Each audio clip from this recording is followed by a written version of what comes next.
Where did you buy this from?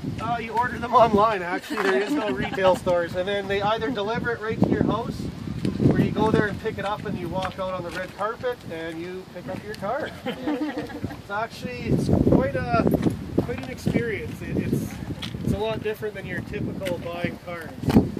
So I'll kind of show you, like, it's got the handles pop in and out for aerodynamics. So, you know, if I push the button, they close up. Well, they won't when the trunk and front are open. Yeah. Oh, sorry, John. So this car is all aluminum also, just for weight, so they'll never rust. And then I'll show you a couple other cool features. Because we're in Saskatchewan, this car's got a lifted suspension.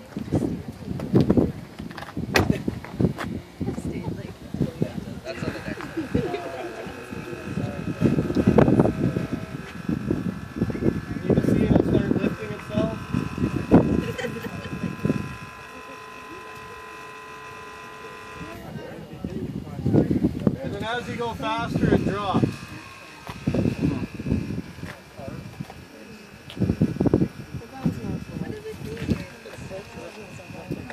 Got hydraulic? Make it jump.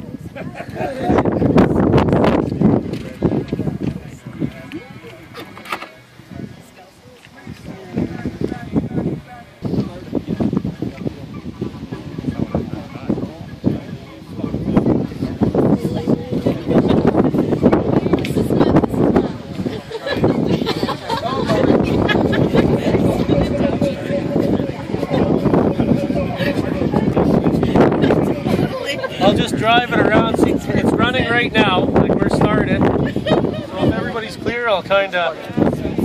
Oh, I do.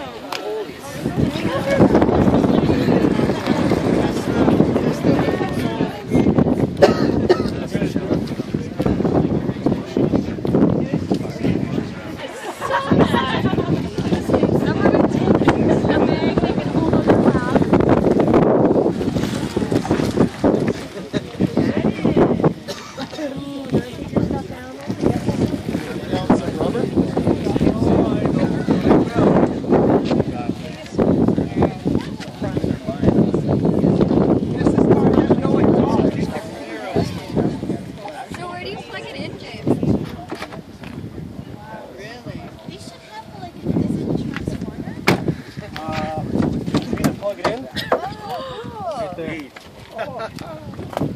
Oops, sorry.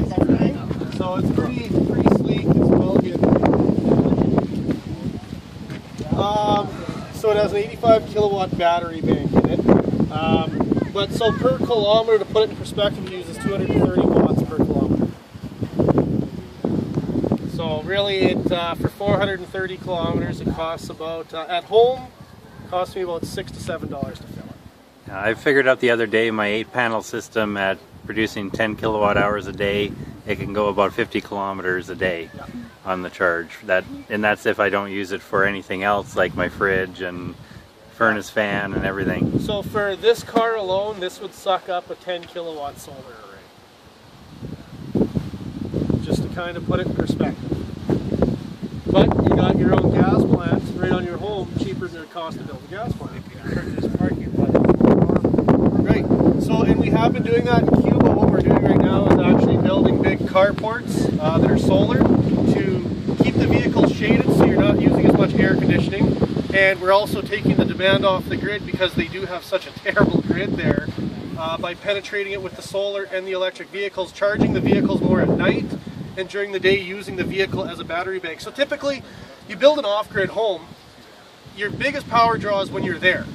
So you design your battery to basically survive when you're not home, and then when you're home you're using your car, and you can actually program it to only dissipate the battery to a certain depth of discharge because you have to travel so far the next day. So really, these can become your battery bank for your home, so you're not investing so much into that battery bank at your house, you're just kind of pulling up in it. And then with the half-ton trucks we have, it'll actually power your whole house. You can plug right into the box of it, and it'll actually do two 30-amp circuits at 240 volts. So you're able to put out almost 8 kilowatt per plug. So that's it's a pretty big feat. And to have, like for this car here, if I put a solar panel integrated into this roof, it would help me run the fan. Because of the size, right? Also, I just heard yesterday that in solar-powered trains, they have to build the panels right into the train, or the aerodynamic loss won't even make up for the panel generation.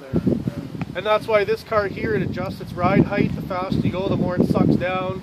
It's sleek. Yeah, like, everything is built for aerodynamics on this car.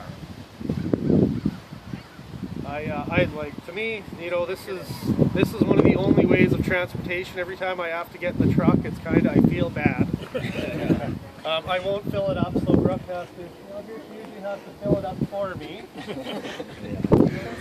You know, it's just, it's been about a year since I've actually had to put gas into a vehicle, and it's different. And you know, like I said, if we took what everybody's putting into help put sound deadening into cities, if we put it into the infrastructure of the cars, you know, it's not a big deal.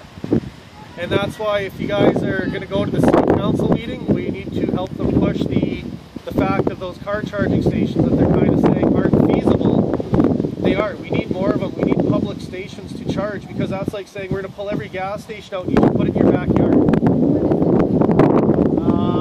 John, when is that meeting? That's the 22nd of June 22nd. On the Monday, and you get, if you want to speak to it, get your brief in by Thursday before the Monday. That's at Town Hall? At City Hall, yep. At what time? At 5:30 at meeting starts.